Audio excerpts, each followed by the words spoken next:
Fuoi éire, bhúil an clog a dóigh agus de snap, frab an ceann den bhosca sníosa, agus an bhuile is a gcuibh cad a bhí ann, sníos, níthe, ach Leipreachán beag dubh, clas dríochta a dimmer sé.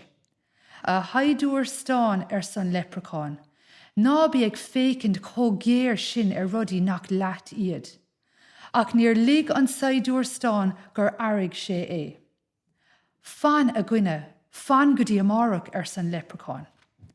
Agus le braca an lé d'éirigh na leanaí agus cuireadh an Saighdiúir Stáin sa bhuinóg.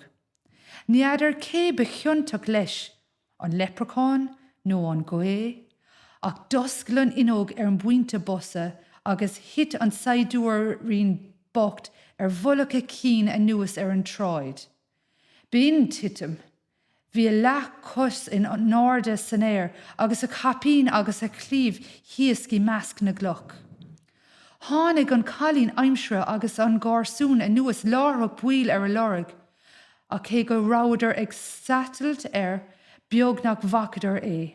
Dá bhá leis an gléach amach féach I le tám an seo, dégadís é ach cheap sé nar Cuid a lehéad a dhéananig agus casóg Saighdiúire